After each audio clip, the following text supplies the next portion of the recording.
Hello বন্ধুরা, তোমরা দেখছো কম্পিউটার বাংলা। আজ আমরা শিখবো কম্পিউটারে কিভাবে এক্সেল প্রোগ্রামে যোগ করতে হয়। তো চলো শুরু করা যাক। এক্সেল ওপেন করে নিচ্ছি আমরা। স্টার্টিং যে মাইক্রোসফট অফিস এক্সেল, এক্সেলের এই শীটটাকে স্প্রেডশিট বলা হয়। আর আমাদের মনে রাখতে হবে এগুলোকে বলা হয় কলাম, আর এগুলোকে বলতে হয় রো। আর এই যে ঘরগুলো দেখতে পাচ্ছি এগুলোকে সেল বলা হয়। প্রতিটা সেলের আলাদা আলাদা নাম হয়, যেমন এই সেলটার নাম এদিকে ডি আর এদিকে 6, এই সেলটার নাম D6, এখানে নামটা দেখাচ্ছে। এখানে ক্লিক করলে এই সেলটার নাম H5, এখানে দেখাচ্ছে না।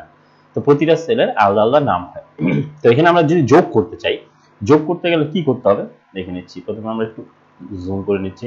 এইখানে আমরা যে কোনো সংখ্যাকে যোগ করব, যেমন এখানে আমরা কয়েকটা সংখ্যা লিখে নিচ্ছি।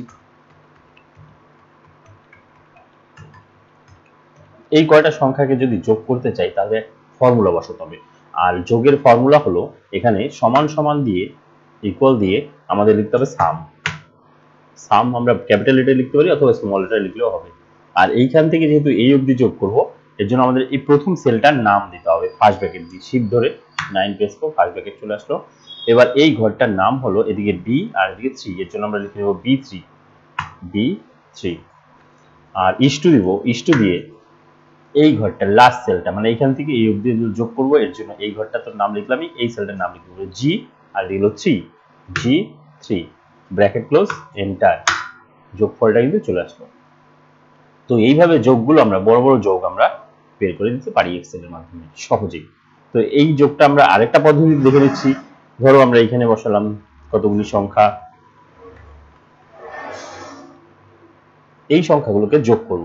যোগের ফর্মুলা হলো সাম লিখতে হয়, কিন্তু আমরা শর্টকাটে যদি করতে চাই তাহলে কি করব, সম্পূর্ণটা রেখাটাকে সিলেক্ট করব, যতটুকু যোগ করব এইখানে কিন্তু সাম দেখাচ্ছে, কত যোগফল, কতগুলি সংখ্যা, এভারেজ কত, সঙ্গে সঙ্গে সিলেক্ট করার সঙ্গে সঙ্গে এখানে দেখাবে।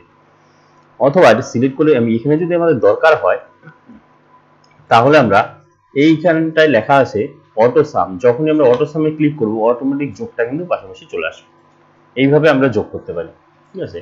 অথবা আরো পদ্ধতি আছে, যদি আমরা 2-3টা সংখ্যা বা 4-5টা সংখ্যা এরকম 3টা সংখ্যাকে যোগ করবো, তখন সমান সমান দিয়ে ফার্স্ট ব্র্যাকেট দিয়ে তখন সাম না দিলে হবে। এই সেলটা লিখে আমরা প্লাস সিম্বল দিব, এই সেলটা লিখে প্লাস সিম্বল, এই সেলটা plus symbol, sorry bracket close করে এবার এন্টার দিব, তাহলে কিন্তু এই 3টা সংখ্যা যোগ আসে। তো অল্প কটা সংখ্যা থাকলে আমরা প্লাস সিম্বল দিয়ে করতে পারি, আর যদি সংখ্যা একটু বেশি হয় তাহলে আমরা সাম করব। তো এইভাবে তো করলাম। এবার উপর নিচ যদি যোগ করতে চাই আমরা, সাপোজ এখানে আমরা কয়েকটা সংখ্যা বসাচ্ছি, এই কয়টাকে যোগ করব, সেক্ষেত্রে আমাদের সমান সমান সেম পদ্ধতিতে সাম লিখতে পারি অথবা অটো সামে গিয়েও করতে পারি।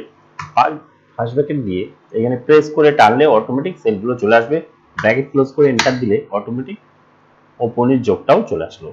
তো এইভাবে যোগ করতে পারি। আরেকটা ব্যাপার দেখে নিচ্ছি আমরা, যদি আমরা এইভাবে যোগ করতে চাই যে এইগুলো একবারে সমষ্টি সবগুলোকে একবারে যোগ করবো, তো সেক্ষেত্রে আমরা যে কোনো একটা ঘরে সমান সমান সাম লিখে নিচ্ছি, ফার্স্ট ব্র্যাকেট দিয়ে এই ঘরটার নাম লিখবো, অথবা এখানে ক্লিক করলে অটোমেটিক আসবে, অথবা এটুকু প্রেস করে সিলেক্ট করলে ব্র্যাকেট ক্লোজ এন্টার, তাহলে এই যোগফলটা টোটালটা এখানে চলে আসে। এইভাবেও আমরা যোগ করতে পারি। তো ভিডিও যদি ভালো লেগে থাকে তাহলে অবশ্যই লাইক করবে এবং পরের ভিডিওগুলোর আপডেট পেতে চ্যানেলটিকে সাবস্ক্রাইব করে পাশে আসা বেল আইকনটিতে প্রেস করে রাখবে। ধন্যবাদ।